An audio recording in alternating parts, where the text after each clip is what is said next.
ሰላም ሰላም ተማሪዎች እንደምን ቆያችሁ? እኔ ደህና ነኝ እግዚአብሔር ይመስገን። ከዚህ በፊት ግሎባል ትሬንድ ቻፕተር ፎርን ፓርት 1 አይተናል። በፓርት 2 እንጨርሳለን። ለዩቲዩብ ቻናሎቼ አዲስ የሆናችሁ ፍሬንዶቼ በሙሉ ሳብስክራይብ በማድረግ ላይክ በማድረግ እኔንም ሳፖርት ታደርጉኛላችሁ። እኔ የጠቀምኳችሁ ከሆነ እናንተም ሳብስክራይብ ማድረግን ችላ እንዳትሉ። ዛሬ የምናየው ስለ ሪጂናሊዝም ነው። ከዚህ በፊት ስለ ግሎባላይዜሽን አይተናል። ሪጂናሊዝም ምንድን ነው? ስለ ሪጂናሊዝም በምናስብበት ጊዜ ሶስት ማወቅ ያለብን ተርም አለ። ሪጅን እና ሪጂናሊዝም እና ሪጂናላይዜሽን። ሪጅን ማለት ሊሚትድ ነምበር ኦፍ ስቴት ነው። የአንድ የስቴቶች ስብስብ ነው፣ የመንግስታት ስብስብ ነው። ያ የመንግስታት ስብስብ ግን አንዱ ከሌላው ጋር የተገናኘውን በምንድን ነው? በጂኦግራፊ እና በተለያየ አንዱ በሌላው ጋራ ጥገኛ በሚያደርጋቸው ነገሮች የተገናኙ የስቴቶች ስብስብ ነው። በቃ አንድ የመሬት አቀማመጥ ያገናኛቸው የመንግስታት ስብስብ ወይም የስቴት ስብስብ ሪጅን ይባላል። ሪጂናሊዝም ማለት ደግሞ እነዚህ በጂኦግራፊካል ኤሪያ የተያዙ መንግስታት አንድ ላይ የኢኮኖሚና የተለያየ ፖለቲካል አንድነትን ለመፍጠር አንድ ግሩፕ ሲፈጥሩ ማለት ነው። ሪጂናሊዝም ኢንቴንሲፋይድ ፖለቲካል እና ኢኮኖሚካል ኮኦፕሬሽን አማንግ ስቴት ኢን ሪጅን ፎርማል እና ኢንፎርማል። ፎርማል በሆነም ይሁን ማለትም ኦፊሻሊ ዓለም በሚያውቀው ወይም ይሁን በማያውቀውም ወይ ይሁን አግሪመንት ፈጥረው የራሳቸውን የጋራ የሆነ የኢኮኖሚ እና የፖለቲካል ስምምነት ሲፈጥሩ ሪጂናሊዝም ይባላሉ። ሪጂናላይዜሽን ማለት እነዚህ በተመሳሳይ በአንድ ላይ በኢኮኖሚውም ይሁን በፖለቲካው በቴክኖሎጂው አንድ ላይ ለመስራት ያሰቡ ሀገራት አንድነታቸው እለት በእለት እየጨመረ ሜምበሩ እየጨመረ በተለያዩ ሀገራት ላይም እንደዚህ አይነት አንድነት ሪጂናሊዝም እየተስፋፋ መሄዱ ነው።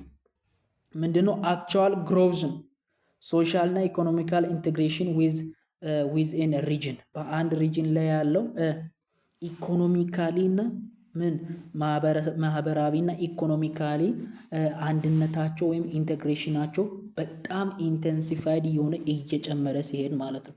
የሆነ ጊዜ በፖለቲካ ብቻ ተስማምቶ ከሆነ እነዛ በጂኦግራፊካሊ የተገናኙ መንግስታት በሪጂናሊዝም ሲስተም ምንድነው የሚሆኑት? በጣም እያደጉ ሲሄዱ በትሬድም ይገናኛል። በፖለቲካውን፣ በሪሊጂኑ፣ በጂኦግራፊውን፣ በማርኬት ሲስተም በሁሉም መንገድ እየተገናኙ በጣም የኢንቲሜሲ የፈጠሩ ሲሄዱ ሪጂናላይዜሽን ይባላል ማለት ነው። ሁለት አይነት ሪጂናላይዜሽን አለ።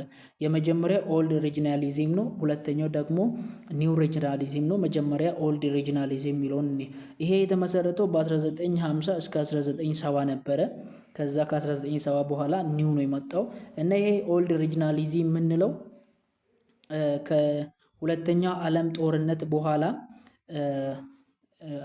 ኤዥያል ምንድነው ዩሮፕ ላይ የነበረ ጦርነቶች ነበሩ አይደለ? አንዱ ከሌላው ጋራ የነበረ በቃ ዩሮፕ በጣም በጦርነት የተሞላች ኮንቲነንት ናት እና ከዛ ጦርነት በኋላ ሀገራት ሰላምን ሲፈልጉ ዲዛይን ፎር ፒስ ሰላምን ሲፈልጉ የመሰረቱት ምንድናቸው? ተቋማት፣ ድርጅቶች ናቸው። ይሄ ኦልድ ሪጂናሊዝም የምንለው እና ፎከስ የሚያደርጉት ይሄ ኦልድ ሪጂናሊዝም በዚያን ጊዜ ይሄን ያቋቋሙ ፎከስ ሲያደርጉ የነበሩት ፕሮቴክሽናሊዝም ወይም በሌላ ሀገር ኮሎናይዝ ላለመደረግ በፕሮቴክሽን ከማድረግ አኳያ ነው። አንድ ላይ ተሰብስበው ፕሮቴክት ለመደረግ አንጻር የፈጠሩት ነገር ነው።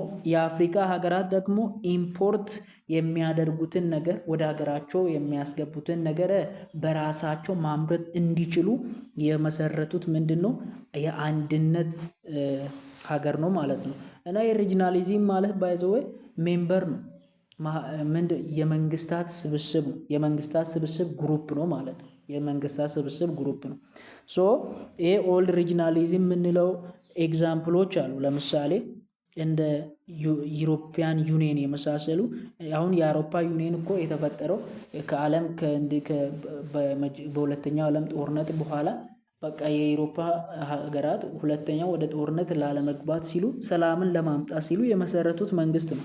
እንደገና አፍሪካ ላይ አሉ እና ኦርጋናይዜሽን አፍሪካ ዩኒየን የሚባለው ወይም በአፍሪካ ዩኒየን ሪፕሌስ የተደረገው ሌላ ጊዜ ደግሞ በቀኝ ግዛት ላይ ላለመገዛት የመሰረቱት ምንድነው? ድርጅት ነው ማለት ነው። ኦርጋናይዜሽን ነው ማለት ነው። አንድ ላይ ለማደግ የኢኮኖሚውንም ፖለቲካውንም ካልቸሩንም አንድ ላይ ሳምቲንግ ለማድረግ የመሰረቱት ነው። ሶ ኦል ሪጂናሊዝም የምንላቸው እነዚህን ተቋማትን የሚያካትት ነው። ሁለተኛው ደግሞ ስለ ሪጂናሊዝም የሪጂናሊዝም አንደኛው ኒው ኦልድ ሪጂናሊዝም ነው ብለናል። ሁለተኛው ደግሞ ኒው ሪጂናሊዝም የሚባለው ነው። ይሄ ደግሞ በ1980 እስከ 1990 የተመሰረተ የሰራ ሲሆን የሰራው ኦፕሬት ያደረገው ሲሆን ምን አይነት ነገሮችን ይዛል? ኦዋርድ የተደረገው ማለት ነው። ኦዋርድ ምክንያቱም ስቲል ነው ስላሉ ማለት ነው። እና ዋና ይሄ የኒው ሪጂናሊዝም ሀሳቡ ምንድነው? ከኮልድ ዋር በኋላ ወይም በሁለተኛው ዓለም ጦርነት በኋላ የተነሳ ኮልድ ዋር የሚባል ነበረ። ለዛኛው ኮልድ ዋር ምናምን ጦርነቶች ተነስተው ነበሩ። ለዛ ጦርነት ደግሞ እንዳይፈጠር ሌላ እንደዚህ አይነት ጦርነት ደግሞ እንዳይፈጠር ሪስፖንስ ከመስጠት አንጻር የተመሰረተ ነው። እና ይሄ ደግሞ እንደ ኦልድ ሪጂናሊዝም በትንሹ ነገሮችን የሚያካትት ሳይሆን በጣም መልቲ ዳይሜንሽናል የሆኑ ኬዞችን በውስጡ ይይዛል። ኢኮኖሚካሊ ሀገራት ከሀገራት ጋር የተያያዙበት ነው። ይሄ ኒው ሪጂናሊዝም ሴኪዩሪቲ አንጻር ከምንድነው ከሚሊተሪ ከወታደር ከዊፐን አንጻር ሴኪዩርድ የሆነ ነው። እና ሶሻሊም የተያያዙ ነገሮችን በውስጡ የሚያካትት ምንድነው? ኢንቲግሬሽን ነው፣ አንድነት ነው፣ ዩኒቲ ነው የመንግስታት ማለት ነው። እና መንግስታዊ ያልሆኑ ተቋማትን እንኳን ይዛል። የቢዝነስ እና ሲቪል ሶሳይቲዎችንም ነፃ ማህበረሰባዊ ሰዎችንም የቢዝነስ ሰዎችንም የሚያካትት ነው። እና ከኦልድ ሪጂናሊዝም አንጻር በጣም ኦፕንድ እና ኤክስትሪምሊ ኦሪየንትድ የሆነ ነው። ሌሎች ሰዎች ኖርማሊ ሌሎች መንግስታት ነን ስቴት አክተር የምንላቸው ፓርቲሲፔት ማድረግ የሚችሉት ኢንቴግሬሽን ኦፍ ደ ስቴት ነው ይሄ ኒው ሪጂናሊዝም ማለት ነው። እና ለምሳሌ እንደ ዩሮፕ ዩኒየን ላይ ያሉ እንደ ናፍታ አይነት ያሉ እንደ አፍሪካ ዩኒየን ያሉ ኤግዛምፕል ኦፍ ኒው ሪጂናሊዝም ማለት ነው። አሁን ደግሞ ሜጀርስ ቲዮሪ ኦፍ ሪጂናሊዝም ኢንቴግሬሽን ከዚህ በፊት ስለ ግሎባላይዜሽንም ምኖችን አይተን ነበረ። ሱፐር ግሎባሊስት ቲዮሪ እያለን ስለ ቲዮሪ አይተናል። አሁን ደግሞ ስለ ሪጂናሊዝም ያሉ ቲዮሪዎችን እንመልከት። እሺ የመጀመሪያው ቲዮሪ ፋንክሽናሊዝም የሚባል ቲዮሪ ነው። ይሄ ፋንክሽናሊዝም የሚባለው ቲዮሪ ስለ ሪጂናሊዝም ሲያወራ ምን ይላል? ሪጂናሊዝም ማለት በጂኦግራፊም የተገናኙ ጎን በጎን ያሉ ሀገራት ተሰብስበው የተለያየ የጋራ ስምምነትን ፈጥረው ፖለቲካሊ ኢኮኖሚካሊ የሆነ ስምምነት ሲፈጥሩ ነው። ስለዚህኛው ስምምነት ስላለው ስለ መንግስታት ግሩፕ ፋንክሽናሊዝም ቲዮሪ የሚባለው ሲያወራ እንደዚህ ይላል። ይሄ ስታርት ዊዝ ስሞል በትንሽ ነገር ነው እነዚህ መንግስታት ግንኙነት የሚጀምሩት ይላል። ለምሳሌ በትሬድ በንግድ ብቻ የንግድ ስምምነት ብቻ ምናምን እርስ በራሳቸው አድርጎ ሊጀምሩ ይችላሉ። እና አንዱ ከሌላው ጋራ አብሮ እየሰሩ ይሄዱና ይሄ ትንሹ ግንኙነት ቀስ በቀስ ወደ ፖለቲካል ኤሪያ ሁላ ይቀየራል። በፖለቲካም አንድ ላይ መስራት ይጀምራሉ።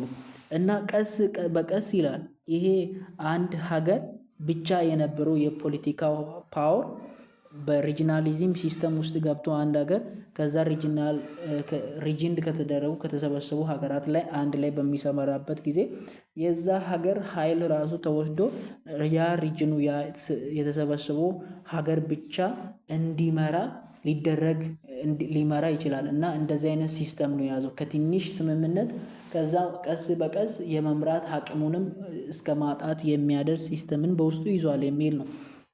ሁለተኛው ደግሞ እና ይሄ ኒው ፋንክሽናሊዝም የሚባለው እንደ ፋንክሽናሊዝም አይነት ነው።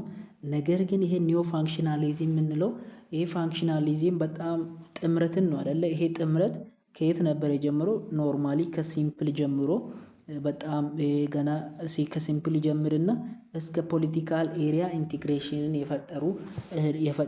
የሚፈጥርበት ሲስተም አይነት ነው ብሏል። እና ይሄ ኒው ፋንክሽናሊዝም ደግሞ የሚባለው ምን ማለት ነው? በጣም ኢንተግሬትድ የሆነ የተገናኘ ነው። ኒው ፋንክሽናሊዝም የሚለው አድ ፖለቲካል ስፒል ኦቨር ማለት ምን ማለት መሰላችሁ? በትንሽ ልክ እንደዛ ከላይ በፋንክሽናሊዝም በኩል እንዳልኳችሁ በትንሽ በአንድ ጉዳይ ላይ ይስማማና ያ ስምምነት እየበዛ ምናምን ወደ ሁለተኛ ስምምነት እየገቡ ወደ ሶስተኛ፣ አራተኛ፣ አምስተኛ ያሉ በጣም ብዙ ስምምነት ሲመሰርቱ እነዛ ስቴቶች ተሰብስበው ፖለቲካል ስፒሌል ኦቨር ይባላል እና ፖለቲካል ስፒሌል ኦቨር ሊከሰት ይችላል። ሱፐርናሽናል ኢንስቲትዩሽን እንደ ዩሮፕ ያሉ በጣም አሁን መካከላቸው ያለው ግንኙነት ምን እየሆነ ወደፊት እየሄደ ነው። በጣም ኢንትግሬትድ እያደረገ ነው። ሄዶ ምናልባት ቋንቋቸውንም አንድ አድርጎ ሊሆኑ ይችላል። ካልቸራቸውንም አንድ ሊያደርጉ ይችላል። ባህላቸውን፣ ሃይማኖታቸውን። ኒዮ ፋንክሽናሊዝም የሚባለው ምንድን ነው? አሁን በስቴት በሪጂናሊዝም ውስጥ ያሉ ስቴቶች ያላቸው ኢንተራክሽን በጣም እየጨመረ እየሄደ ነው የሚሉ ናቸው። እንደውም እነዚህ ኒው ፋንክሽናሊዝም ምን የሚል ሀሳብ አላቸው? ቀስ በቀስ ምኖች ይጠፋሉ። ስቴት ይጠፋና ምን ሪጂናሊዝም ይፈጠራል። የሆነ ጊዜ ላይ የዩሮፕ መንግስት አሁን የአውሮፓ የተባበሩት መንግስታት ድርጅት አለ አይደለ? የዩሮፒያን ዩኒየን የምንለው ይሄ ዩሮፒያን ዩኒየን ውስጥ የሚገኙ ሀገራት ይጠፉና ምን ይጀምራል የሚል ነው። በቃ ያ ዩኒቲው ያ ግሩፑ ብቻ ነው የሚቀጥለው። እኒህ በግሩፕ ውስጥ ያሉ ሀገራቱ ላይ ይጠፋሉ የሚል እይታ አለው ኒው ፋንክሽናሊዝም። ግን ኢንተርጎቨርንመንታል የሚባለው ምን የሚል ነው? አይ ኒው ፋንክሽናሊዝም የሚለው ልክ አይደለም። ስቴት እስካሁን ይሄ ምንድነው ሪጂናሊዝም ውስጥ እንኳን ብትገኝ አሁንም ብዙ ነገርን ኮንትሮል እያደረገች ነው። ኢንቴግሬሽን አለ ደግሞ በምን happen only when ኢንቴግሬሽን ይሄ መንግስት ከመንግስታት ጋር በሪጅን ውስጥ የምትፈጥረው ግንኙነቶች የሚከሰተው happen የሚሆነው አንድ መንግስት ስትስማማ ብቻ ነው እና ይሄ ናሽናል ኢንትረስቷን ሀገራዊ ፍላጎቷን ማስጠበቅ የምትችልበት ግንኙነት ብቻ ነው እንጂ አስተገዳ ምናምን የምታደርግበት ኬዝ የላትም። እና መንግስት እስካሁን የተለያየ ማዕቀቦችን ሊጥል ይችላል እና ምንድነው ይሄ ሶቨርኒቲውን ሉዓላዊነቱን ሉዝ ያደረገ አይደለም የሚሉ ናቸው።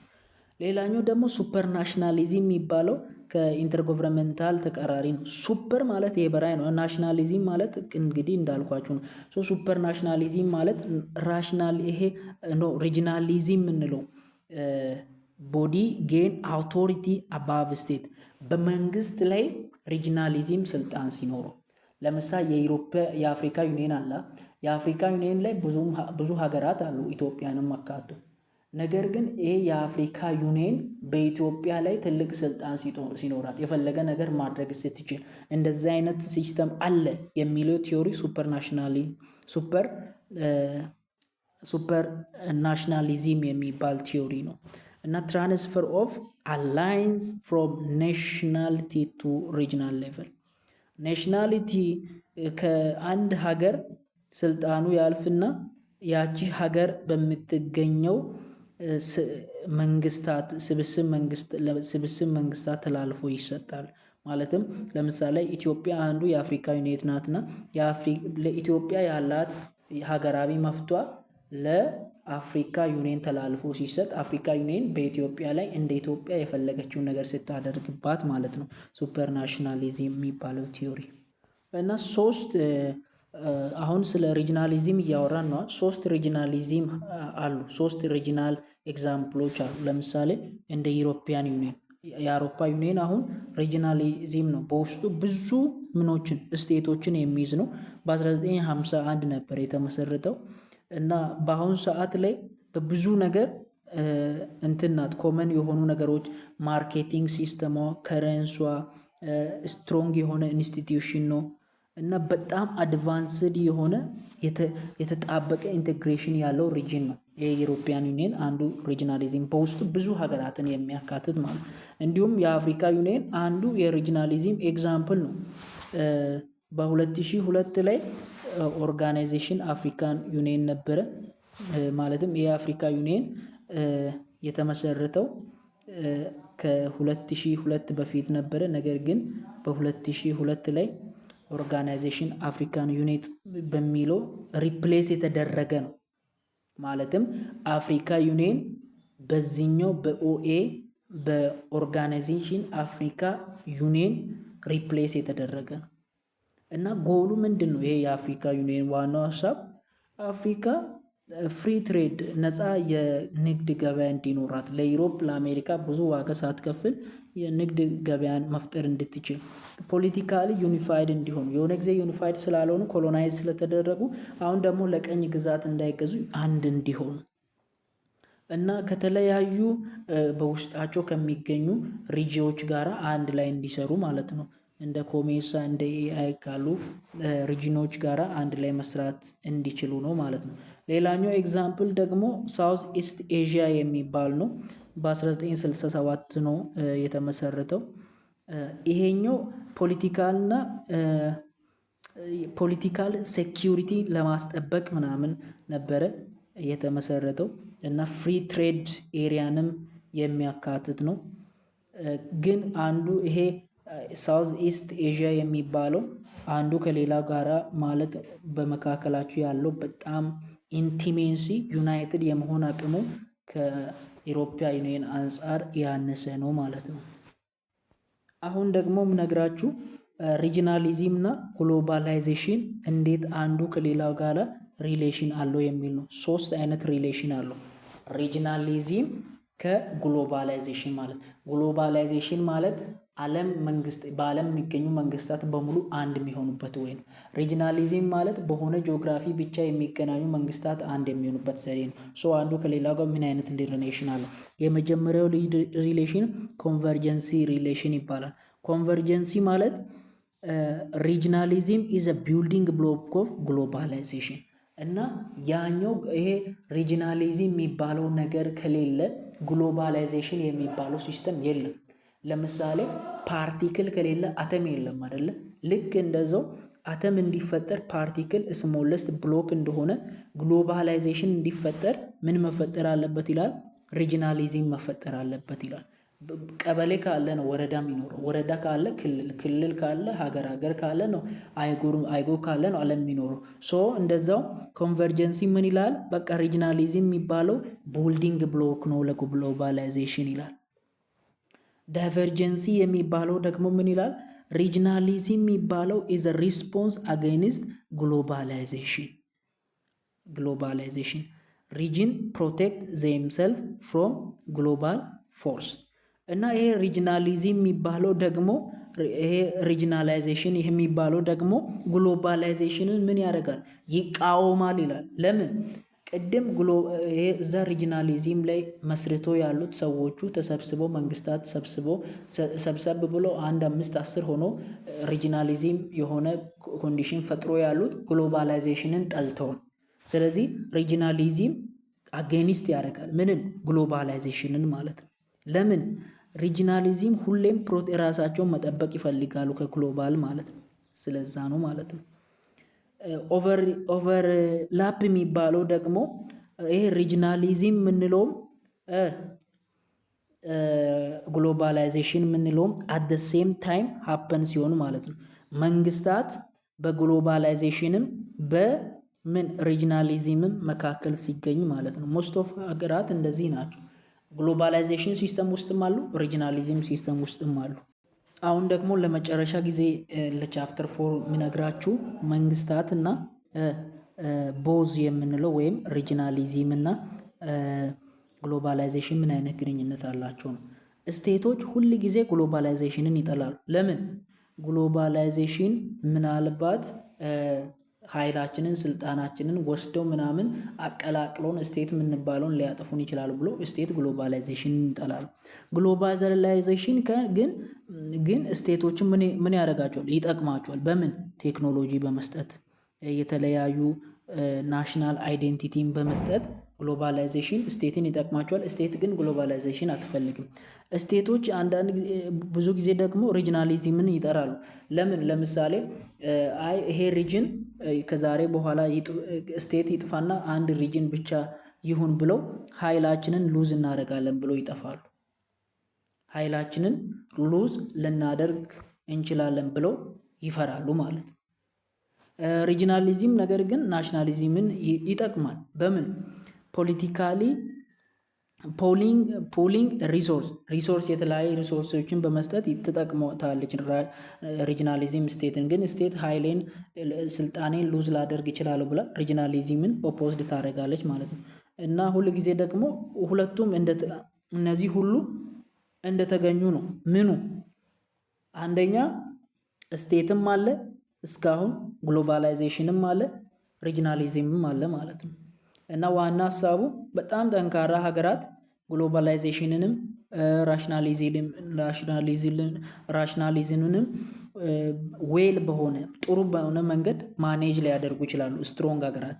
ነገር ግን ድካማ ሀገራት ለዚህ ነገር እንዴት መደረግ እንዳለባቸው ካለማወቅ የተነሳ ሉዝ ያደርጋሉ ስልጣናቸውን። ቻፕተር 4 ይሄን ይመስል ነበረ። ፕሊዝ ሰብስክራይብ አድርጉ፣ ሼር አድርጉ፣ ላይክ አድርጉ። መልካም ጊዜ